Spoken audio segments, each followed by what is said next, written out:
우리나라는 이혼에 있어서 유책주의를 채택하고 있기 때문에 유책 배우자는 이혼을 청구할 수 없습니다. 또 이혼 청구를 하려면 상대방이 유책에 있음을 소장 등에 나타내야 되는데, 그러기 위해서는 증거 수집이 필수겠죠. 보통 이혼을 하는 유책 사유 중에 첫 번째로는 배우자의 부정행위를 들 수 있는데, 이 부정행위를 했다는 것을 입증하기 위해서 증거를 수집하다가 법률을 위반하는 소지가 가끔 있어서 말씀드리고자 합니다. 안녕하세요. 최윤경 변호사입니다. 먼저 배우자의 차량에 위치 추적기를 부착한 경우, 이 경우에는 상대방의 동의를 받지 않고 개인 위치 정보를 수집 이용하는 경우에 해당하여 위치 정보의 보호 및 이용 등에 관한 법률 위반에 해당합니다. 이럴 경우에는 3년 이하의 징역, 3천만 원 이하의 벌금에 처하게 됩니다. 두 번째는 배우자와 상간자와의 성관계 영상 등을 몰래 촬영한 경우가 있을 수 있겠죠. 이러한 경우에는 카메라나 유사한 기능을 갖춘 기계 장치를 이용해서 성적 욕망 또는 수치심을 유발할 수 있는 사람의 신체를 촬영 대상자의 의사에 반하여 촬영하는 경우에 해당하기 때문에 성폭력 범죄의 처벌 등에 관한 특례법 위반에 해당합니다. 그래서 7년 이하의 징역, 5천만 원 이하의 벌금에 처할 수 있습니다. 세 번째는 흥신소를 이용해서 배우자를 미행하거나 따라다니게 한 경우입니다. 이 경우에는 다른 사람을 시켜서 스토킹을 했기 때문에 스토킹 범죄의 처벌 등에 관한 법률 위반의 승진소는 여기에 해당하게 될 것이고요. 이거를 의뢰한 사람은 교사범에 해당됩니다. 그래서 동일한 법정형인 3년 이하의 징역, 3천만 원 이하의 벌금에 처하게 됩니다.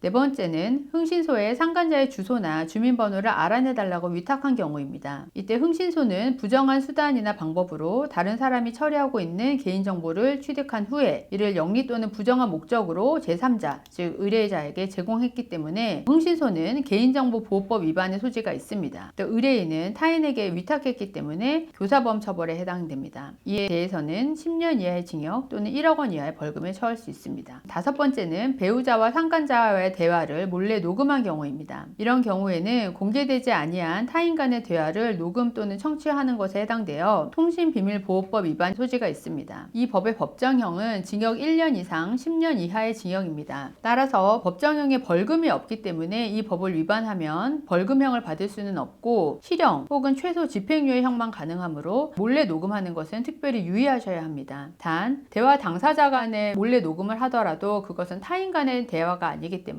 처벌받지 않습니다. 이혼 소송을 준비하면서 증거를 수집할 때에는 수사기관의 도움이 없이 개인이 직접 해야 되기 때문에 많은 어려움이 있을 수 있습니다. 또 아까 제가 말씀드린 사안은 이혼 소송을 하면서 본 사안도 여러 개가 있는데요. 이런 경우에는 오히려 상대방으로부터 형사 고소를 당해서 형사 처벌을 받는 경우에 해당할 수도 있습니다. 일반적으로 가청거리 내에 다른 사람이 있을 경우에는 다른 사람이 들을 수도 있다는 것을 충분히 인식할 수 있으므로 공개되지 아니한 타인 간의 대화라고 볼 수는 없습니다. 그래서 이런 경우에는 죄에 해당하지 않을 것이고요. 그리고 불특정 다수인이 들을 수 있는 곳에서 공연이 이루어진 대화의 경우에는 다수인이 들을 수 있다는 것을 알기 때문에 이것도 죄에 해당하지 않습니다. 따라서 이혼의 증거를 수집할 때는 반드시 변호사와 상의해서 이런 방법을 해도 되는지 안 되는지, 이런 경우에는 어떻게 처벌을 받는 것인지 아닌지 꼭 확인하시고 증거 수집을 하시기 바랍니다.